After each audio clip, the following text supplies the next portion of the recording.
I'm at the park just reading my book, All About Love by Bell Hooks. It's such a really good book if you're interested in reading it. But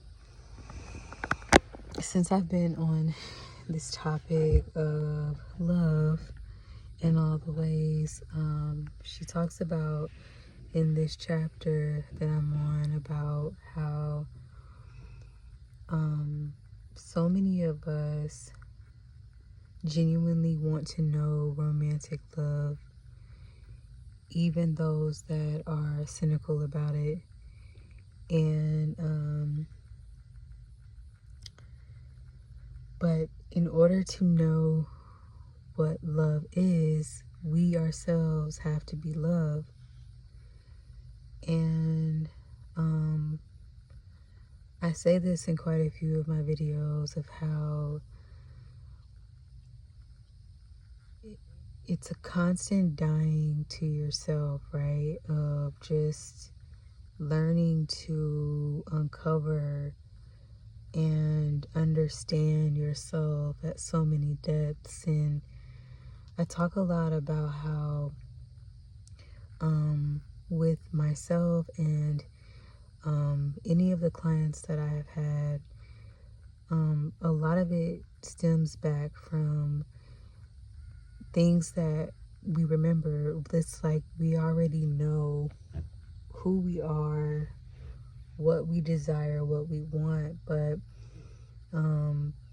we take on a lot of projections, limitations from other people, and a lot of fear.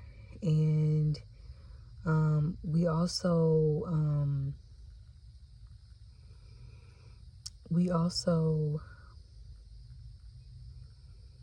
tend to like play into the illusions or overlook things. And she talks about this in the book. And you know, I've been there myself, where I recognized how I overlooked things. And because, you know, when you are a caring person, an empathetic person, you're understanding and you want to love and care for people, but you recognize that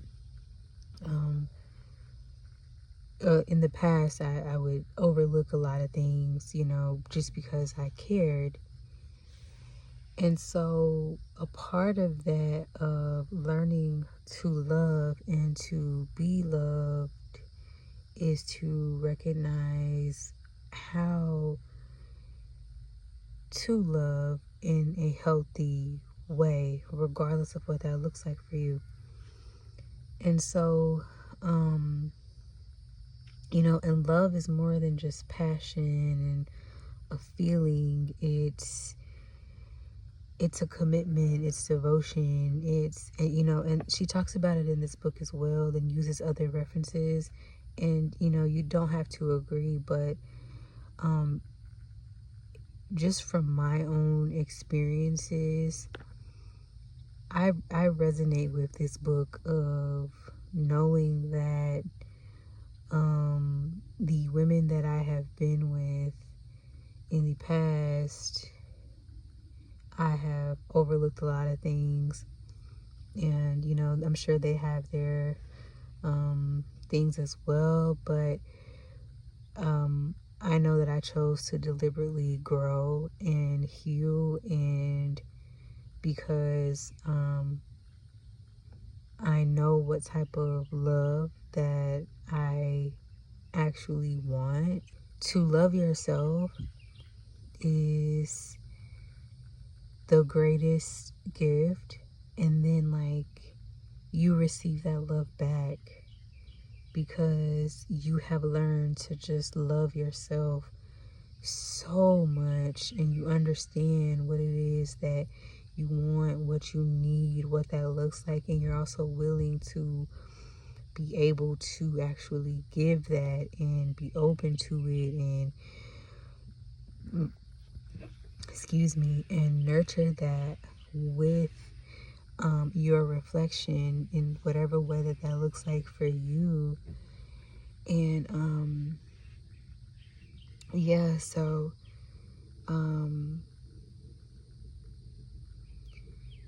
my hope is that, like, no matter how many times your heart is bruised, is that you never give up on love. And at least for me, like, I'm a hopeless romantic. I am. I'm a hopeless romantic. I don't even think my heart could close off if I don't think my heart could close even if I wanted to. I have tried. I don't think my heart could close even if I wanted to. But but um but at least like now, you know, I understand like who like I am in a full spectrum and continuing to understand, but also I know what love looks like for me and understanding what I don't want. And so you know, my hope is that, you know, if you're going through something, is that you don't close yourself off to love in whatever way that looks like, friendships, relationship, like romantic partners, friendships, whatever the case may be, because it truly does turn around. And when you don't close your heart off, the universe and spirit just has this beautiful way of showing you your reflections. And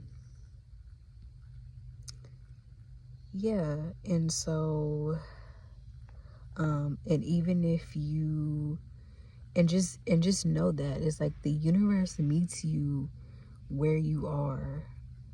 And so and I think it's also having an awareness of that, is that like wherever you are in your journey, like take some time to kind of like notice what is being reflected back at you. And I say this quite often because it really is true. Look at all the things in your life, right? Of how, where you are. And I mean, take an honest look at where you are within yourself and look at what's being reflected back at you. And that will tell you a lot as to where you are. And if you would like some guidance on kind of seeing where you are and where you need to maneuver, I'm always here. You can look down in the description box to book an alignment call. It's free, a free alignment call. But also like it, but also one way to just really kind of see where you are in your life is to just look at what is being reflected back at you. I promise you, like I actually promise you that like your reflection shows you exactly like where you are in your life. You can't really hide from what is being reflected back to you in your inner world. Like, look at that. Look at your inner world. Just take a moment and just look at how you feel. Truly look at how you feel.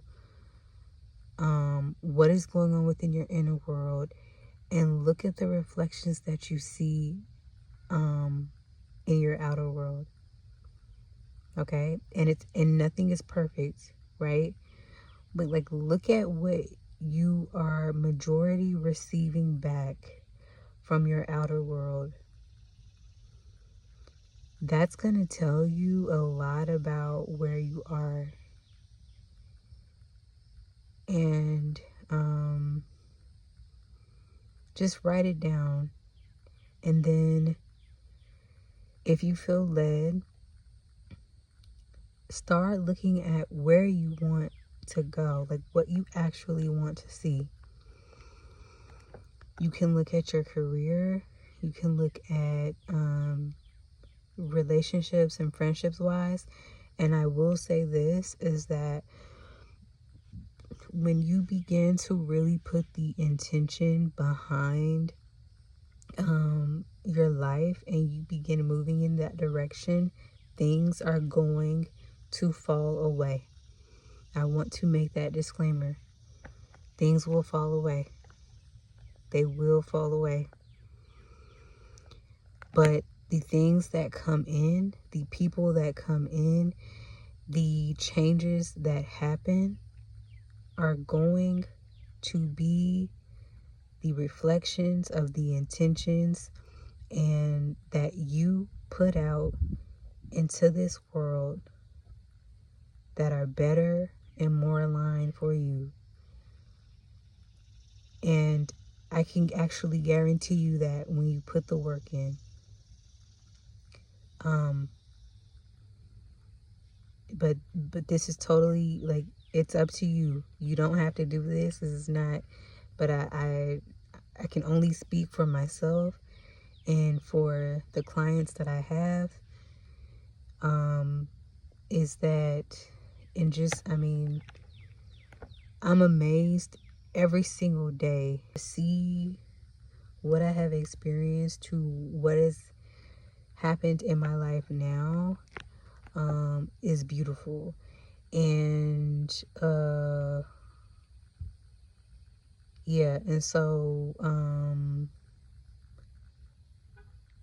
like I said, and nothing is absolute, nothing is perfect, nothing is anything, but it's all about the energy and the intention behind it, and it has to actually like resonate with you. And I'm not the only person that talks about this. A lot of people do. I don't like, this is not about anything but simply just I don't even know where this is going, to be honest. But I just felt led to say this.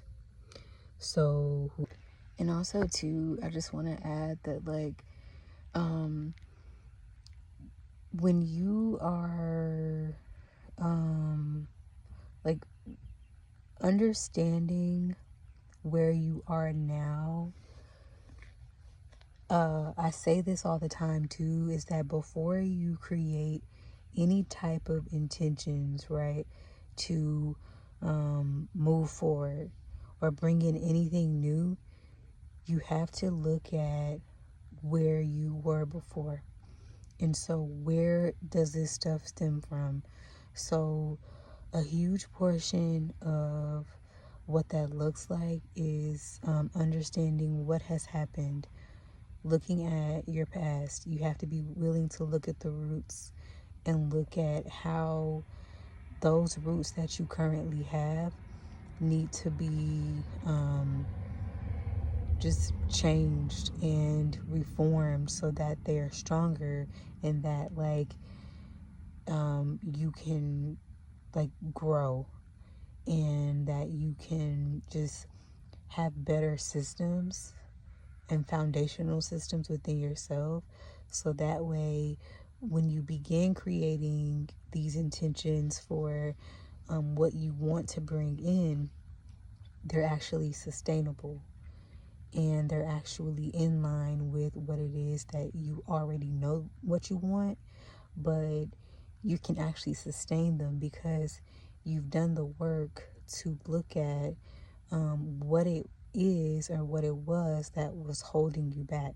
So that's what I mean by like things are going to fall apart or whatever, or fall away, is because you're getting rid of like these systems, these mindsets, these people, places, things that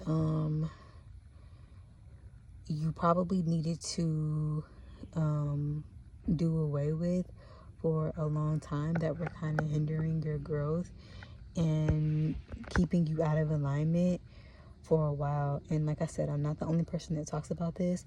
There are people that talk about this from all different walks of life, all different religious backgrounds, spiritual practices and whatever the case may be.